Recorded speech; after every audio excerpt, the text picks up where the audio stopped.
ಕಾರ್ಯದರ್ಶಿಯಾಗಿ ಅದನ್ನು ಕೂಡ ಸಿಬಿಐ ತನಿಖೆ ಕೊಡ್ಲಿ. ಅದರ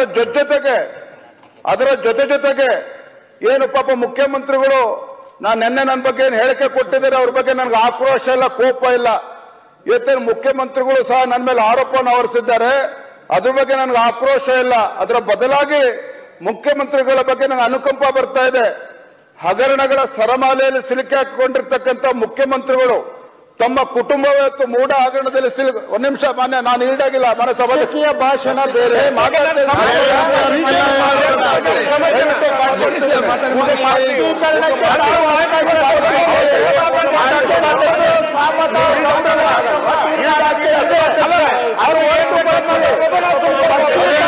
ರಾಜಕೀಯ ಭಾಷಣ ಮಾಡುವುದಾದ್ರೆ ಮತ್ತೆ ಚರ್ಚೆಗೆ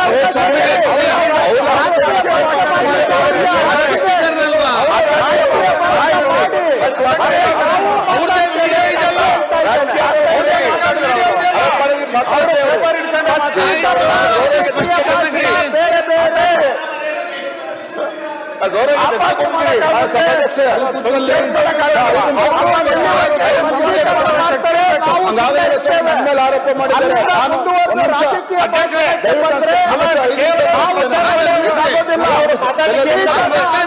ಉಲ್ಲಂಘನೆ ಆಗುತ್ತೆ. ಅಧ್ಯಕ್ಷರೇ ತಮಗೆ ನಿವೇದನೆ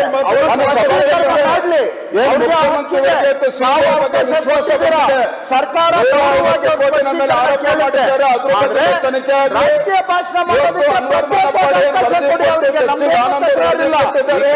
ಅದನ್ನು ಕೂಡ ಸಿಬಿಐ ತನಿಖೆ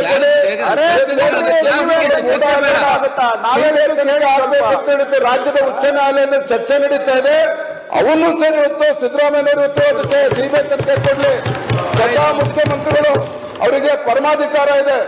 ಯಾವ ವಿಚಾರವನ್ನ ಸಿಬಿಐ ತನಿಖೆ ಕೊಡಬೇಕು ಅಂತ ಅವ್ರ ಮನಸ್ಸಲ್ಲಿದೆ. ಈ ಮೂರು ವಿಚಾರವನ್ನು ಕೂಡ ಸಿಬಿಐ ತನಿಖೆ ಕೊಡ್ಲಿ. ನಾನು ಕೊನೆಯದ ಒಂದು ಮಾತನ್ನು ಹೇಳ್ತೇನೆ ಮಾನ್ಯ ಸಭಾಧ್ಯಕ್ಷೆ, ಇವತ್ತು ಯಡಿಯೂರಪ್ಪ ಅವ್ರನ್ನ ಇವತ್ತೇನು ರಾಜಕೀಯವಾಗಿ ಹತ್ತಿಕ್ಬೇಕು ಅಂತೇಳಿ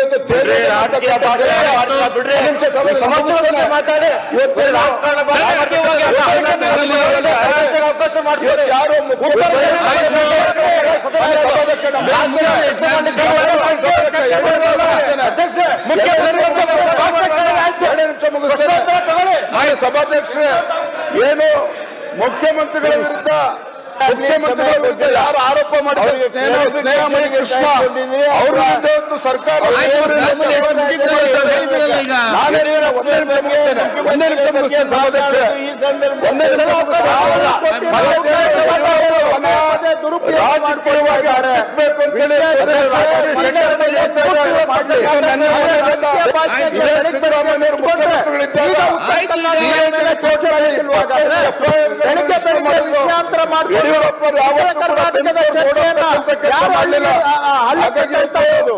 ಕೋವಿಡ್ ತನಿಖೆ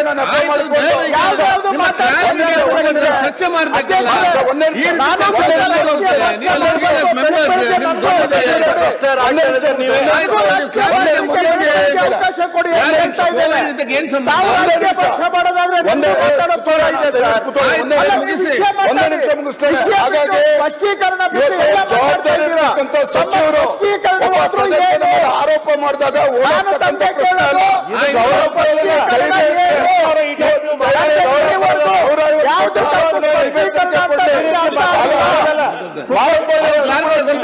ಕೊಡ್ಲಿ.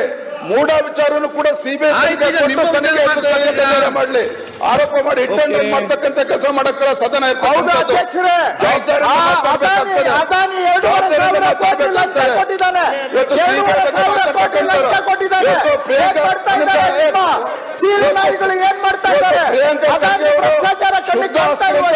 ಇದ್ದಾರೆ?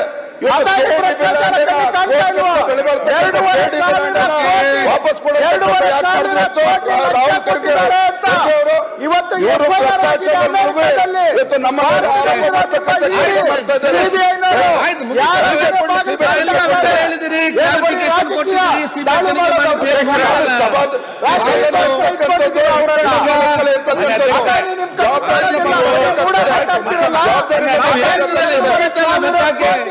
ಲಂಚ ಕೊಟ್ಟಿದ್ದಾರೆ.